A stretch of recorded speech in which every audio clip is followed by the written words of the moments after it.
Hello, everyone. This is Jonathan Little. I'm here today with the 127th episode of Weekly Poker Hand. I want to thank you all for being here. If you were not watching or listening to this podcast, well, I wouldn't be making it. So today, this is a hand from a $1,000 buy-in side event. Blinds are 75, 150. I open to 400 from third position with Jack 10 of hearts. And then someone who I have labeled as a happy kid elects to call in the big blind. And I'm sure none of you know what a happy kid means. In my mind, I actually know who this person is. I'm not going to out him, though. I think this player is a very good, loose, aggressive, thinking player who prides himself on being able to make very good reads. He's generally happy, cheerful, and nice to play with.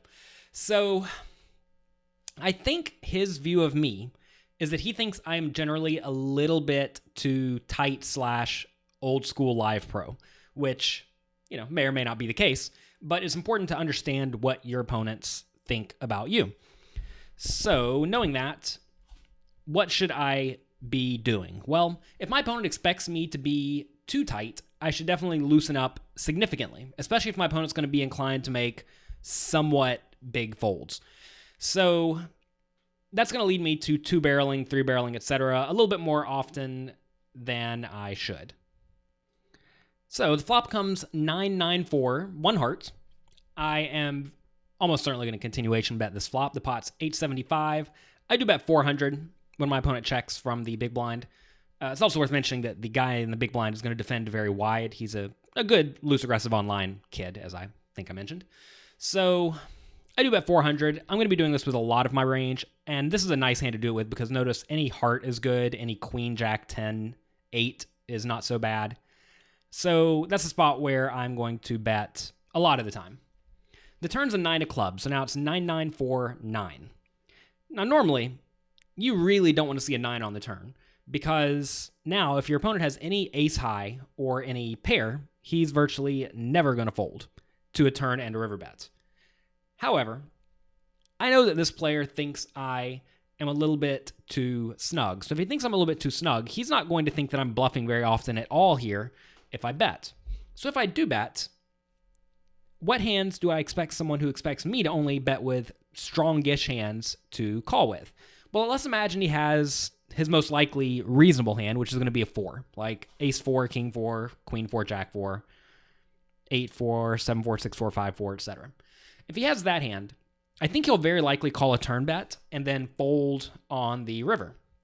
And that may sound a little bit tight, but again, going back to what I just said, I think this guy is going to assume I have a premium hand when I am firing away. So if we can get him to fold a 4, that implies we're going to get him to fold ace high and pocket 2s and pocket 3s. If he has pocket 5s or better, he's probably going to end up calling me down. But you have to understand that pocket 5s and better is a very small portion of this particular player's range, especially given that he defends very wide. Also, I do think he'll call my flop bet pretty wide as well. I think he'll call with really all sorts of stuff on these paired boards. So I think his flop range is quite wide, and I think we'll be able to get him off of a large portion of that on the turn and or the river. So this is a spot where I am very willing to fire both streets, the turn and the river. This is a somewhat sophisticated bluff because really you don't want to be doing this too often at all. But if you have a good read on your opponent, you will be able to force them to fold out almost their entire range by the river.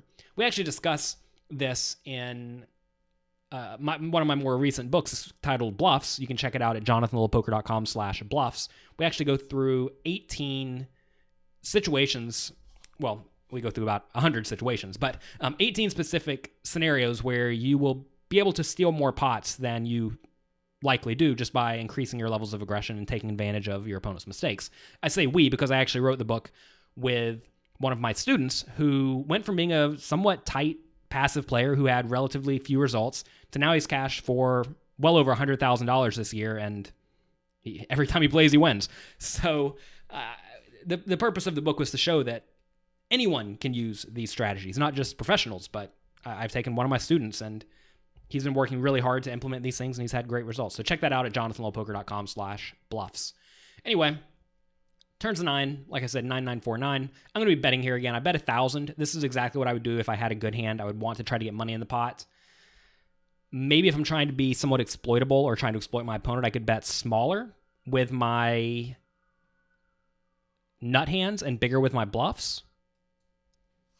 But against good thinking players, I think you generally just want to be betting the same amount with all of your hands, because for all you know, if you do choose two different sizings, maybe your opponent remembers that from a previous time you played with him, or maybe he just knows in general that when people get out of line, they bet maybe 800 with their value hands and 1300 with their bluffs. So for that reason, I usually do try to stick to the same bet size with all of my hands in this type of situation.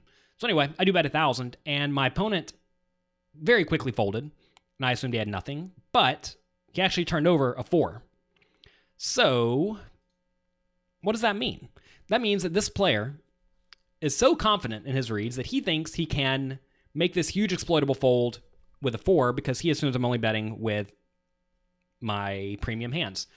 And knowing that moving forward, I'm going to bluff this guy to death until he starts calling me down. And of course, he'll realize that eventually.